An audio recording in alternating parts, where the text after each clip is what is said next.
फिर से fresh voter list ये जो है बनाएंगे केवल मात्र 25 दिनों के अंदर।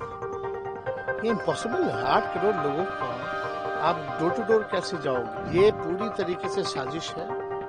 और जब आखिरी बार ये हुआ था तो लगभग 2 साल लगे थे इस प्रक्रिया को पूरा करने में, तो ये 25 दिन में कैसे प्रक्रिया पूरी कर लेंगे? ये नीतीश जी को डर हुआ, भाजपा को डर हुआ कि ये चुनाव हार रहे हैं, तो गरीब, पिछड़ों, दलितों, बहुसंख्यकों का वोट काटो, अल्पसंख्यकों का वोट काटो और जो है साजिश के तहत चुनाव जीतो। बीजेपी जब हारती है तब ऐसे कॉन्स्टिट्यूशनल इंस्टीट्यूशंस को आगे किया जाता है और उस इंस्टीट्यूशन में आरएसएस के लोगों को बैठा करके ये पूरी तरीके से हमारे संविधान और लोकतंत्र के खिलाफ है। देखिए, अचानक से ये कदम उठाया गया है। पहले ये इलेक्शन कमीशन के शेड्यूल में नहीं था और इतना बड़ा कदम उठाया गया है, हमको याद भी नहीं है कि आखिरी बार इतना बड़ा कदम कब उठाया गया।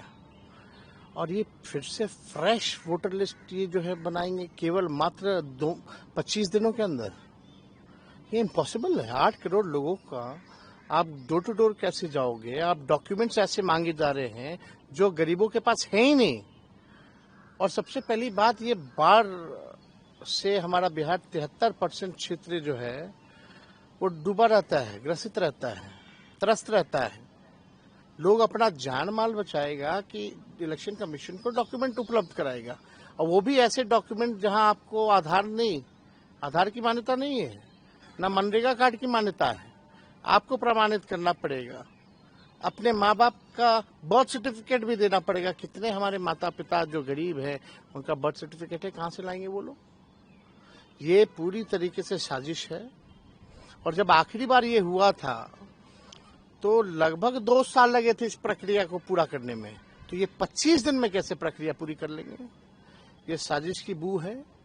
ये नीतीश जी को डर हुआ, भाजपा को डर हुआ कि ये चुनाव हार रहे हैं, तो गरीब, पिछड़ों, दलितों, बहुसंख्यकों का वोट काटो, अल्पसंख्यकों का वोट काटो और जो है साजिश के तहत चुनाव जीतो।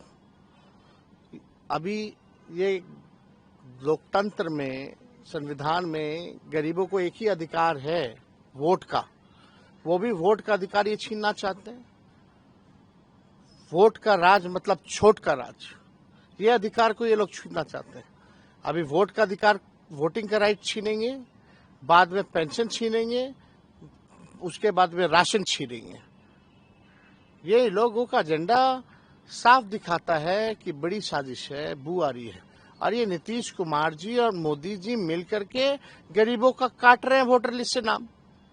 ये अन्याय है, इस अन्याय को हम लोग सहने वाले नहीं है। महाराष्ट्र में भी देखा गया था, आप विपक्ष ने उठाया था सवाल कि ये जो इलेक्शन कमीशन है वो जो वोटर लिस्ट बनता है उसमें खेला हुआ था। बहुत गरीब ऐसे हैं जिनका आधार कार्ड भी नहीं बना हुआ है, लेकिन आधार कार्ड भी इसमें मान्यता में नहीं है। अभी कुछ दिन पहले ही इलेक्शन कमीशन आधार कार्ड को लिंक कर रही थी ताकि डुप्लीकेसी ना हो लिस्ट में, तो इसमें आप क्यों आधार कार्ड को नहीं इंक्लूड किए? पहला सवाल।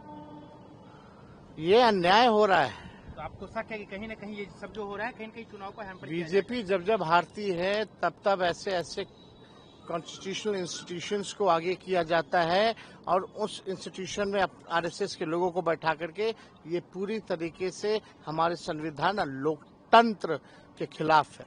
एक और सवाल, आज जिस तरीके से आरएसएस के एक बड़े नेता ने कहा कि कुछ शब्द हैं दो उसको ये लोग संविधान विरोधी लोग, आरएसएस वाले लोग जो अंग्रेज के चमचे, जिनका कोई योगदान नहीं इस देश की आजादी में, एक बार छू के तो दिखाए लोग संविधान, ये हटा करके तो दिखाए।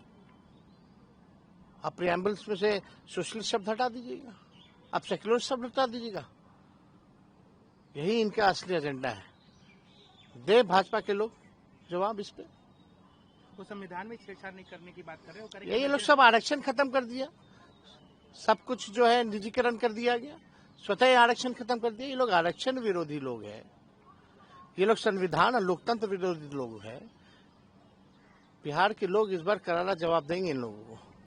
अगर आप ये वीडियो YouTube पर देख रहे हैं तो हमारे चैनल को सब्सक्राइब कर बेल आइकन दबाएं और Facebook पर देख रहे हैं तो हमारे पेज को लाइक करें।